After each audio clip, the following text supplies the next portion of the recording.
Canal Supercrack Estrella presenta el destino de Lázaro y el misterio de la Provenza. En mis vídeos anteriores hablé de los portales dimensionales que se abren en la Provenza francesa.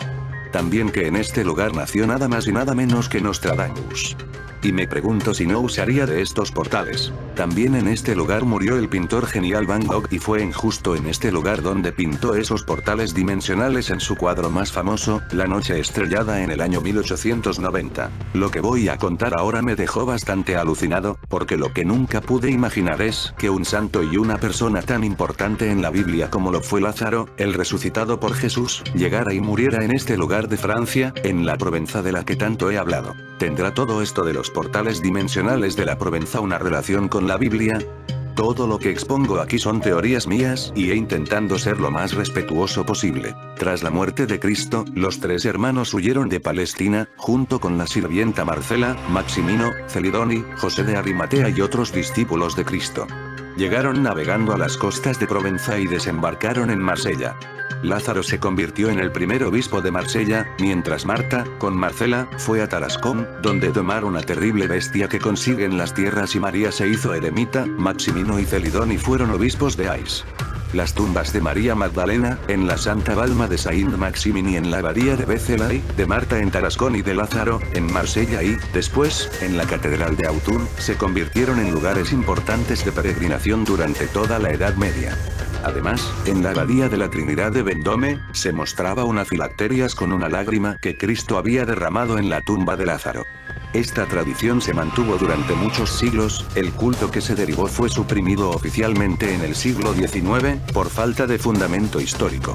En su lugar, el día se consagró a Lázaro de Aix, un beato de la región. La tradición que narra el viaje de Lázaro a la Galia, explica que murió martirizado en el lugar de la plaza del Enche de Marsella y fue enterrado fuera de la villa, en una antigua cantera que servía como necrópolis, cerca del Port Vell. Aún hoy se muestra una antigua confesión en una cripta del siglo VI, que sería el lugar de enterramiento.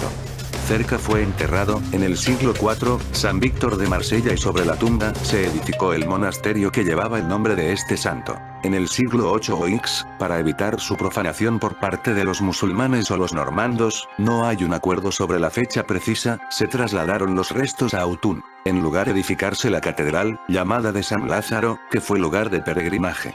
El jefe, sin embargo, se quedó en Marsella, en San Víctor, de donde pasaron a la catedral donde, con algunas otras restos devueltos desde Autun, todavía son veneradas, aunque la iglesia no las reconoce como verdaderas reliquias. Si queréis saber más sobre este tema de Lázaro, recomiendo que veáis la escena de una película del año 2012 Barrabás donde se desvelan muchas cosas. Inspirada en la novela del mismo nombre de Parla Herquist, el filme narra la vida del hombre cuya liberación supuso la muerte de Jesucristo. Filmada en Túnez, se trata de una historia de redención final que empieza donde termina el relato bíblico. Director es Roger Young. Aquí os dejo un pasaje de la Biblia de esos que te hacen pensar. ¿Cuándo despertarán los muertos? ¿Cuándo tendrá lugar esta resurrección de justos y de injustos? Al fin de los días, como le dijo el ángel a Daniel. Eso es lo que creía Marta, que su hermano se levantaría en el último día. Juan 11, 24. La Biblia relaciona este último día con el reinado de Jesús.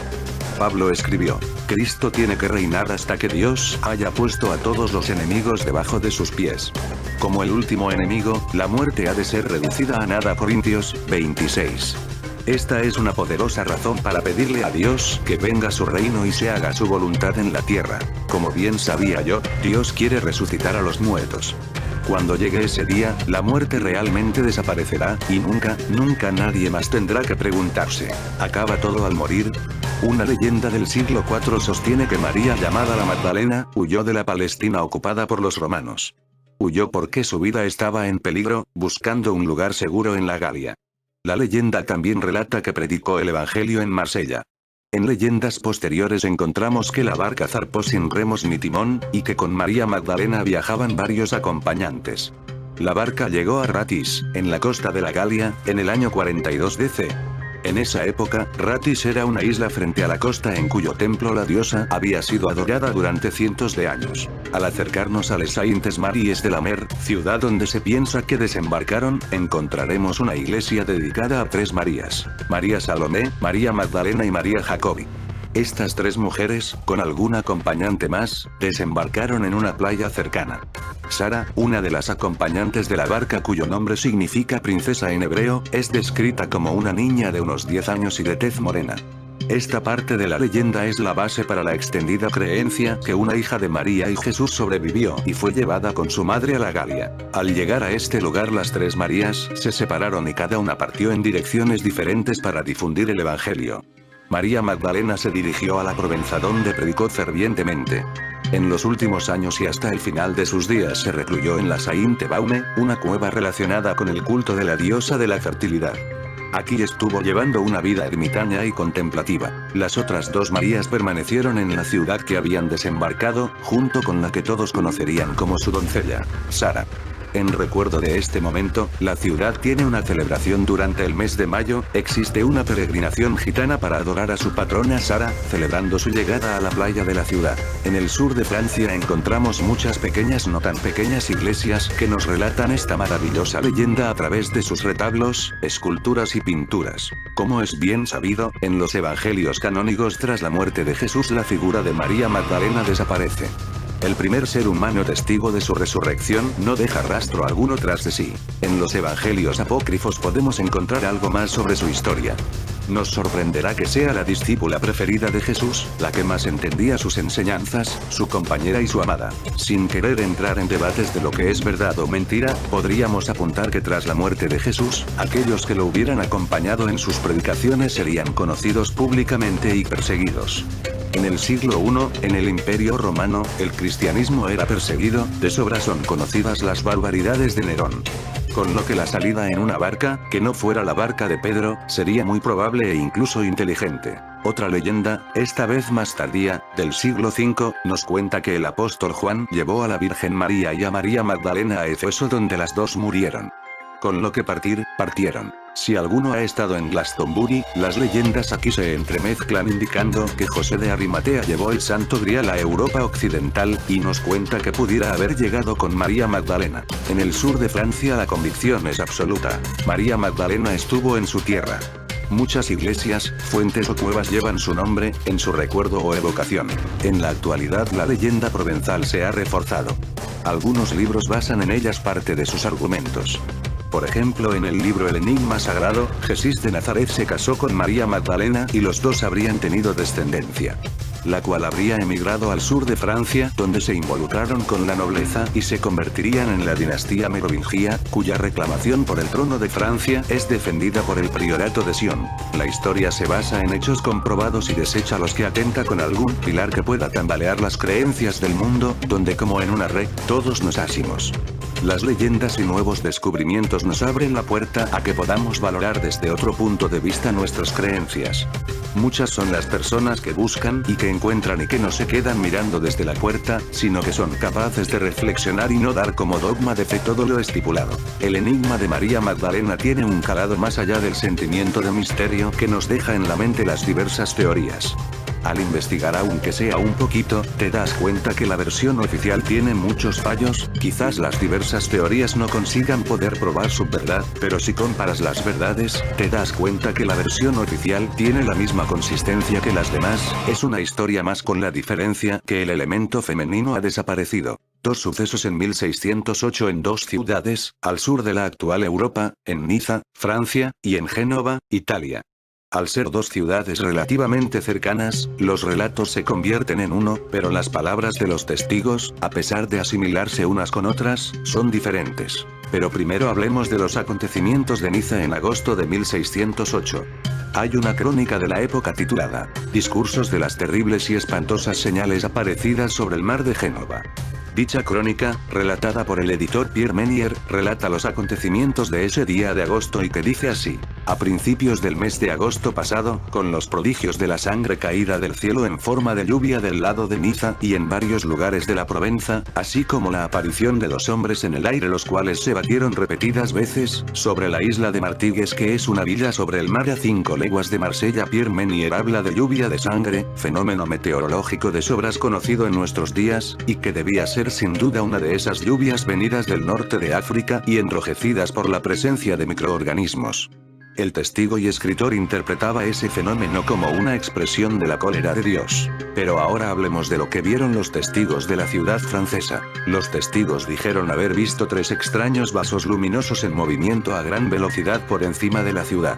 Los vasos se detuvieron cerca de una fortaleza, acto seguido los extraños objetos se sumergieron en el mar haciendo que el agua hirviese y desprendiese un vapor de color rojizo. Aunque estos relatos sean claros y concisos y no dejen lugar a dudas, el asunto fue a más y alcanzó cumbre de lo inexplicable cuando aparecieron unos extraños humanoides a los que los impactados ciudadanos describían así. Ante el asombro de los espectadores, 2 seres humanoides con cabeza grande y ojos grandes y luminosos, y escamas rojizas conectados a sus vasos por tubos.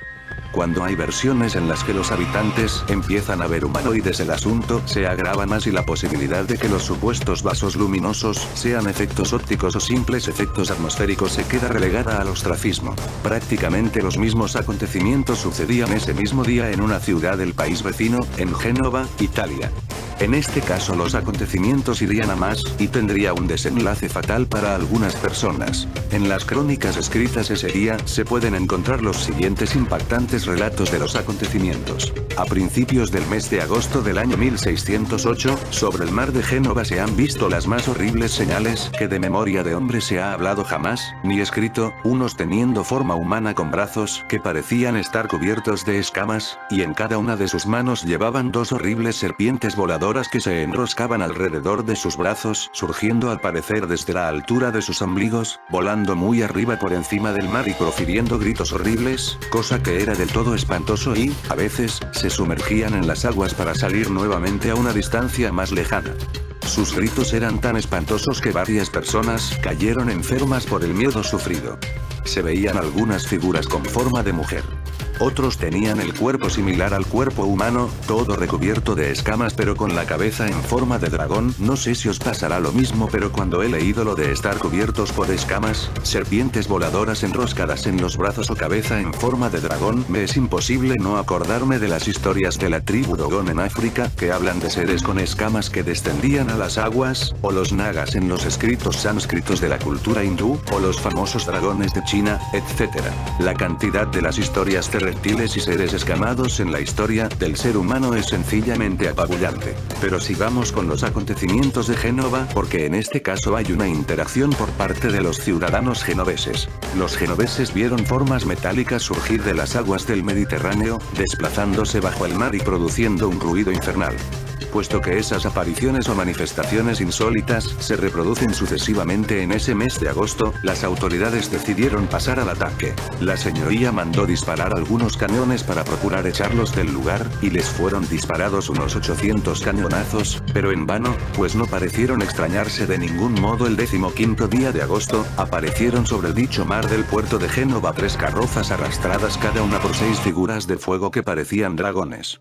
Y los mencionados carruajes marchaban en direcciones contrarias de unos y otros, y arrastrados por las figuras encendidas con sus serpientes, continuando con sus espantosos gritos y aproximándose de muy cerca a Génova, tanto que los espectadores, al menos la mayor parte, huyeron asustados temiendo los efectos de tales prodigios, pero cuando hicieron por 3 veces el recorrido a lo largo del puerto después de proferir gritos tan potentes de ruido que hicieron temblar las montañas de los alrededores, se perdieron todos en el mar y, desde entonces, no se vio ni se tuvo noticia de ellos. Los ciudadanos se vieron tan asustados y acorralados de semejante forma que no tuvieron otra opción que tirar del ejército para defenderse de algún modo ante tan extraños objetos que jamás habían imaginado que podrían llegar a visualizar. Todo esto ha dado lugar a grandes perjuicios para muchos ciudadanos de Génova, unos habiendo muerto de miedo como el hijo del signore Gasparino del Oro, así como el hermano del signore Antonio Bagatello. Varias mujeres también perecieron de terror. Desde que cantamos el Te Deum, se han desvanecido. Es impresionante ver cómo en el siglo XVII sucediesen acontecimientos tan impresionantes como los comentados aquí. Humanoides, naves espaciales, discos voladores e incluso seres escamados. No estamos hablando de una película de Hollywood, estamos hablando de una auténtica oleada de ovnis en Génova y Niza, ni más ni menos que en el siglo XVII. Si tenemos en cuenta que el dragón se asocia a Satanás, bien podrían ser estos reptiles demonios. Tenemos en esta zona de la Provenza de Francia toda una guerra contra demonios, en un lugar donde acudieron santos. Bien, parece que todo esto no es casual. La elección de Lázaro por venir a este lugar donde se abren estos portales dimensionales que pintó Van Gogh. Aquí en este lugar tuvo una guerra entre la fe de Dios y algo que entraba por esas aperturas espacio-temporales. Una guerra entre el bien y el mal, donde Lázaro claro está estaba del lado del bien. El apellido Lázaro es un apellido patronímico, procedente del nombre propio Lázaro, que a su vez es derivado del nombre propio judío Eleazar, cuyo significado es amado o consentido de Dios. Si el vídeo te ha gustado, dale al pulgar arriba y suscríbete a mi canal. Supercrack Estrella presenta El hilo rojo del destino. Muchas veces nos preguntamos del porqué de los encuentros con las personas que comparten nuestras vidas. Hay muchas explicaciones y teorías sobre eso, pero hoy quiero hablar de una que me ha parecido más hermosa. Juzguen vosotros mismos. Desde siempre los seres humanos hemos buscado una explicación que le dé sentido a nuestra existencia, que justifique nuestro aparentemente azaroso paso por la Tierra. Como resultado de esta búsqueda, miles de culturas a lo largo de los siglos y alrededor de todo el mundo han encontrado o construido milenarias leyendas sobre el destino del hombre y su vinculación con el universo, un sistema en permanente movimiento y transformación. La del hilo rojo es una leyenda japonesa que explica de forma hermosa por qué todo lo que sucede tiene una razón de ser y cómo todas las personas con las que nos cruzamos en el camino llegan a nuestras vidas por algo. Hay personas que están unidas hacia aunque el tiempo y la distancia se interpongan. Esa unión es para siempre. Los japoneses tienen la creencia de que las personas predestinadas a conocerse se encuentran unidas por un hilo rojo atado al dedo meñique. Esta leyenda surge cuando se descubre que la arteria ulnar conecta el corazón con el dedo meñique. Al estar unidos por esa arteria, se comenzó a decir que los hilos rojos del destino unían los meñiques con los corazones. Es decir, simbolizaban el interés compartido y la unión de los sentimientos. Por eso también el hecho de hacer promesas en algunos países al entrelazar estos dedos con el otro. La historia en sí cuenta que entre dos o más personas que están destinadas a tener un lazo afectivo existe un hilo rojo, que viene con ellas desde su nacimiento. El hilo existe independientemente del momento de sus vidas en el que las personas vayan a conocerse y no puede romperse en ningún caso, aunque a veces pueda estar más o menos tenso, pero es, siempre, una muestra del vínculo que existe entre ellas. Aquellos que estén atados por un hilo rojo están atados por la fuerza de la vida misma. Están destinados a encontrarse y vivir una historia de mutuo aprendizaje y ayuda sin importar el tiempo, la distancia o las circunstancias que los separen. A lo largo de la vida el hilo puede extenderse o enredarse, alejándonos momentáneamente de esa o esas personas, pero nunca puede romperse. Una de las leyendas sobre este hilo rojo cuenta que un anciano que vive en la luna, sale cada noche y busca entre las almas aquellas que están predestinadas a unirse en la tierra, y cuando las encuentra las ata con un hilo rojo para que no se pierdan. Pero la leyenda más popular y la que se recita en casi todos los hogares japoneses a los niños y jóvenes es esta. Hace mucho tiempo, un emperador se enteró de que en una de las provincias de su reino vivía una bruja muy poderosa que tenía la capacidad de poder ver el hilo rojo del destino y la mandó traer ante su presencia. Cuando la bruja llegó, el emperador le ordenó que buscara el otro extremo del hilo que llevaba atado al meñique y lo llevara ante la que sería su esposa. La bruja accedió a esta petición y comenzó a seguir el hilo. Esta búsqueda los llevó hasta un mercado en donde una pobre campesina con una bebé en los brazos ofrecía sus productos. Al llegar hasta donde estaba esta campesina, se detuvo frente a ella y la invitó a ponerse de pie e hizo que el joven emperador se acercara y le dijo: "Aquí termina tu hilo", pero al escuchar esto, el emperador enfureció creyendo que era una burla de la bruja, empujó a la campesina que aún llevaba a su pequeña bebé en los brazos y la hizo caer haciendo que la bebé se hiciera una gran herida en la frente, y ordenó a sus guardias que detuvieran a la bruja y le cortaran la cabeza. Muchos años después, llegó el momento en que este emperador debía casarse y su corte le recomendó que lo mejor era que desposara a la hija de un general muy poderoso.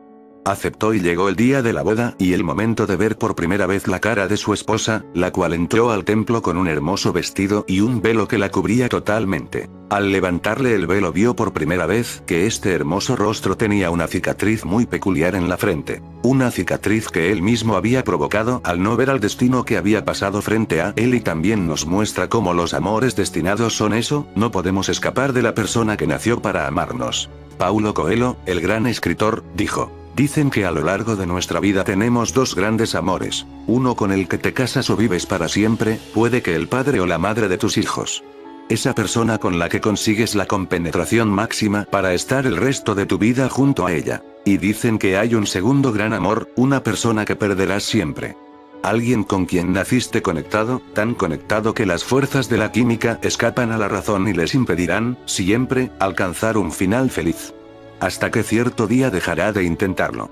Se rendirán y buscarán a esa otra persona que acabarán encontrando. Pero les aseguro que no pasarán una sola noche, sin necesitar otro beso suyo, o tan siquiera discutir una vez más. Todos saben de qué estoy hablando, porque mientras estaban leyendo esto, les ha venido su nombre a la cabeza. Se librarán de él o de ella, dejarán de sufrir, conseguirán encontrar la paz, le sustituirán por la calma, pero les aseguro que no pasará un día en que deseen que estuviera aquí para perturbarlos. Porque, a veces, se desprende más energía discutiendo con alguien a quien amas, que haciendo el amor con alguien a quien aprecias. Recuerda, un hilo rojo invisible conecta a aquellos que están destinados a encontrarse, sin importar tiempo, lugar o circunstancias. El hilo rojo se puede estirar, contraer o enredar, pero nunca romper. Si el vídeo te ha gustado, dale al pulgar arriba y suscríbete a mi canal. Supercrack Estrella presenta Los terribles sueños de Carl Jung, donde se puede ver Nibiru. El célebre psiquiatra suizo contó en sus memorias cómo soñó con la catástrofe. Veía mares de sangre que atravesaban el continente europeo y miles de muertos. Jung pensaba que estaba sufriendo un tipo de desorden psíquico. Dicen del libro rojo de Carl Jung que en sus páginas se contiene la alquimia de una mente que aspiraba a viajar al inframundo para rescatar su alma. Estamos ante un legado intelectual enigmático y fascinante, el santo grial del inconsciente para muchos y para otros, la obra de un loco que en un momento dado llegó a repudiar a la humanidad. Si hay un misterio aún por resolver en el mundo de la psicología, es el referente a este manuscrito que Carl Gustav Jung escribió entre 1914 y 1930, es una obra inacabada, un libro a medio camino entre lo profético, lo místico y lo psicológico. Además, cuenta con sobrecogedoras ilustraciones, donde las deidades se confunden con demonios ancestrales. Y es en lo profético, donde en este video de Supercrack Estrella nos vamos a centrar, porque una de las ilustraciones o dibujos que realizó Carl Jung en su libro rojo, es el planeta Nibiru. En uno de sus dibujos podemos ver al planeta Nibiru, en el cielo por encima de las montañas, en lo que parece ser de noche, en la tierra una especie de Mesías, al lado de un ser vestido de rojo, y otro que parece hablar desde el suelo. Pero lo que se puede ver en el cielo estrellado en un punto rojo, que señala claramente al planeta Nibiru. Son pocos los que se aventuran a dar una explicación lógica y racional sobre lo que el padre de la psicología analítica pretendía con su Liber Novus. Sin embargo, tal vez no pretendiera nada, tal vez no hay que mirar con ojos científicos y objetivos un trabajo que en realidad, podría haber respondido más bien a un ejercicio catártico, a una terapia personal con la que permitir que corrieran solos sus demonios mentales en un momento de crisis existencial. El libro rojo de Sig Jung. Este libro, editado en 2009, recoge las visiones más secretas e importantes de Sig Jung que dieron pie a su obra posterior. El libro rojo, Das Rote Buch, o Liber Novus, de Carl G. Jung, editado por primera vez en octubre de 2009 en alemán y inglés, recordemos ese año fue el Festival de la Bestia, contiene las imágenes interiores que lo confrontaron con lo inconsciente entre los años 1914 y 1930. Estas experiencias visionarias y su intento de comprensión sentaron las bases de la obra junguiana que alcanza su madurez a partir de la alquimia.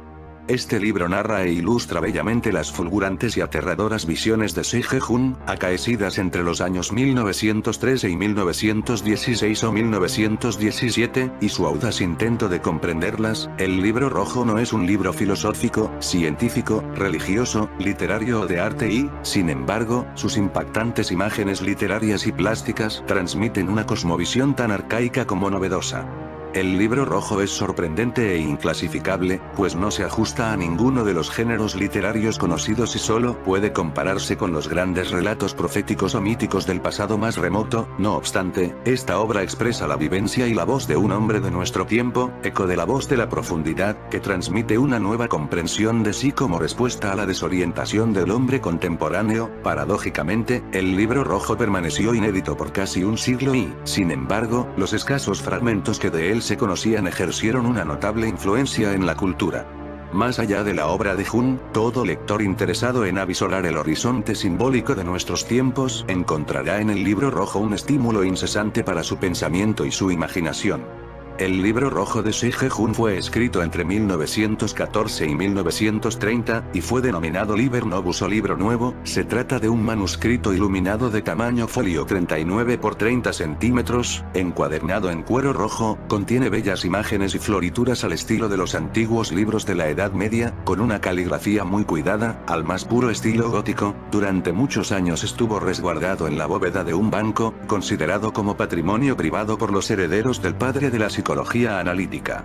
Como psicólogo, Jung buscaba ir más allá de simplemente curar patologías y avisoró la posibilidad de, en cambio, lograr una reconexión con lo espiritual y así recuperar el sentido de la vida. En el proceso consiguió afinar su propuesta psicoterapéutica, con conceptos como el inconsciente colectivo, los arquetipos, los tipos psicológicos o el proceso de individuación. Tal vez fuera eso y nada más. No obstante, hay algo que queda en evidencia. Tras la muerte de Jung, la familia guardó con recelo y bajo llave este manuscrito en una casa de Kuznacht, en los suburbios de Zúrich. Nadie debía acercarse a ese trabajo, ni siquiera los estudiosos ni sus compañeros jungianos. Más tarde, en 1984, el libro rojo o Liber Novus fue transferido a un banco. No fue hasta el 2009 cuando Ulrich Oerli, nieto de Jung, permitió la publicación del mismo. Un evento largamente esperado que dejó casi sin aliento y sin palabras a expertos y profanos. El libro rojo es por encima de todo un diario íntimo. La dificultad que encontramos a la hora de desentrañar todo ese entramado de símbolos, de códigos mundi y de autoalquimia responde por tanto al simple hecho de que nadie puede desgranar ni diseccionar ese cuerpo que conforma la mente ajena, y más si esa mente es la de uno de los mejores representantes del universo onírico. En estas páginas, Jung fue explorando su propia psique, sus relaciones con el inconsciente y toda esa arquitectura profunda donde él, como no, era un explorador privilegiado. Utilizó la técnica psiconáutica para dar forma a cada página, lo hizo con imaginaciones activas conformadas mediante la meditación, ahí donde permitir que fluyeran las imágenes, esas que más tarde daba forma en una ilustración y en una descripción. La obra junguiana es, en última instancia, apocalíptica, pues anticipa la imago Dei que se gesta en el alma humana y que constituye la profundidad orientadora de la época.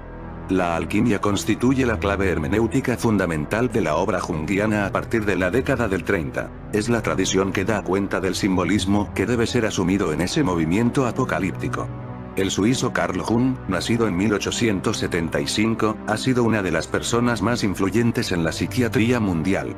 Discípulo de Sigmund Freud, se fue distanciando de su maestro al plantear unas explicaciones a los sueños, las neurosis y los complejos que según Freud, estaban más cerca de la magia y la brujería que de las teorías en boga, las represiones sexuales.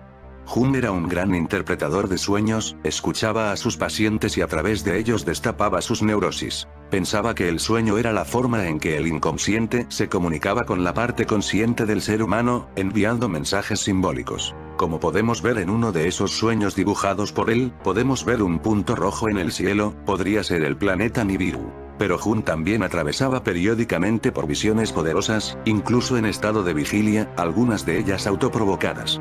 En su célebre libro autobiográfico Recuerdos, Sueños, Pensamientos, Jung llega a explicar cómo entre 1913 y 1914 fue asaltado por terribles visiones de mares de sangre que inundaban Europa, por montañas de cadáveres y de desolación. En el dibujo donde aparece Nibiru, hay también montañas. El hombre vestido con túnica roja podría ser la sangre, la muerte dando la mano a un Mesías. Jung pensaba que estaba atravesando un desorden psíquico. Este es el extracto de su libro de memorias que se refiere a esas visiones. En octubre de 1913, mientras estaba solo en un viaje, de repente me sobrevino una visión sobrecogedora. Vi una inundación monstruosa que cubría todas las tierras entre el Mar del Norte y los Alpes. Cuando se acercó a Suiza vi que las montañas crecían más y más alto para proteger a nuestro país. Me di cuenta de que una catástrofe espantosa estaba en marcha. Vi las poderosas olas amarillas, los escombros flotantes de la civilización, y los cuerpos ahogados de incontables miles de personas. Entonces todo el mar se convirtió en sangre. Esta visión duró aproximadamente una hora. Yo estaba perplejo y con náuseas, y avergonzado de mi debilidad. Pasaron 2 semanas y entonces la visión se repitió en las mismas condiciones, incluso con mayor intensidad que antes, y con más énfasis en la sangre. Una voz interior me habló. Míralo, es totalmente real y será así. No lo puedes dudar, ese invierno alguien me preguntó si lo que yo veía no eran sino las perspectivas políticas del mundo en un futuro próximo. Yo contesté que no tenía ningún pensamiento sobre el asunto, pero que vi ríos de sangre. Me pregunté a mí mismo si estas visiones apuntaban a una revolución, pero realmente no podía imaginar nada por el estilo. Y por eso llegué a la conclusión de que tenían que ver conmigo mismo, y decidí que estaba amenazado por una psicosis. La idea de la guerra no se me ocurrió para nada. Poco después, en la primavera y principios del verano de 1914, tuve un sueño 3 veces repetido de que en el medio del verano una ola de frío ártico descendía y la tierra se congelaba por el hielo. Vi, por ejemplo, el conjunto de Lorena y sus canales helados y la región entera totalmente abandonada por los seres humanos. Todas las cosas verdes que vivían fueron aniquiladas por las heladas. Este sueño sucedió en abril y mayo, y por última vez en junio de 1914. Muchos dicen que lo que pudo ver en sus sueños es el inicio de la Primera Guerra Mundial, pero si sabes lo que es un invierno nuclear sabrás que es esto lo que describe en una época donde no podían ni imaginar en la bomba atómica. En el tercer sueño, un frío espantoso había descendido de nuevo desde fuera del cosmos. Esto podría ser una referencia a Nibiru. Este sueño, sin embargo, tuvo un final inesperado. Allí estaba un árbol repleto de hojas, pero sin fruto. Mi árbol de la vida, pensé. Las hojas habían sido transformadas por los efectos de las heladas en uvas dulces llenas de jugos curativos. Arranqué las uvas y se las di a una gran multitud que esperaba. La ilustración superior apareció en el libro rojo, un texto enigmático empezado por June en 1913 y que compuso durante toda su vida. Está iluminado de imágenes oníricas, figuras de mandalas y fue escrito con estilo gótico. Se publicó por primera vez en 2009. ¿Y tú qué piensas en Nibiru? Lo que podemos ver en uno de sus dibujos. ¿Estas visiones fueron espontáneas? Las primeras, sí. Con posterioridad se dio cuenta de que la única manera que tenía de elaborarlas y evitar que invadieran su psique, consistía en anticiparse y, en algún sentido, suscitarlas. El libro rojo no se compone de sueños, salvo por alguna excepción. La mayor parte son visiones, esto significa experiencias en vigilia. Eso es lo más notable. ¿Es verdad que Jung temió estar cayendo en una esquizofrenia? Sí, temió eso. Hay que aclarar que no cayó en una esquizofrenia ni estuvo internado.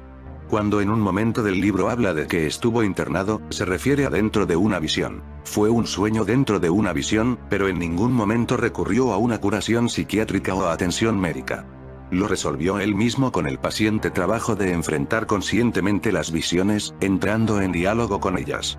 ¿Se sabe cómo las preparaba? Sí, sentó las bases de un método que se llama método de imaginación activa. A partir de una visión anterior, un sueño, un material espontáneo en la psique, uno se abre a ese material, hace silencio, evoca esas imágenes y de alguna manera comienza a entrar en diálogo con ellas. La idea es que ese material no tiene que avasallar la conciencia, pero tampoco la conciencia tiene que estar ausente. No se está en un estado de trance, hay conciencia. Hay una realidad fuera y una realidad dentro. La de fuera, en vez de ser una realidad física, es psíquica. ¿Por qué se considera misterioso este libro? Cuando Jung escribió esto, primero lo hizo para él. En algún momento, pensó que valía la pena publicarlo. Era un ejemplo de algo que otros podían hacer con sus propios procesos. Pero, por consejos de terceros, finalmente concluyó que no era conveniente hacerlo, porque iba a ser confundido y su obra científica iba a ser afectada por algo que es difícil de entender. Por esa razón, el libro no se publicó y Jung no dejó instrucciones al respecto.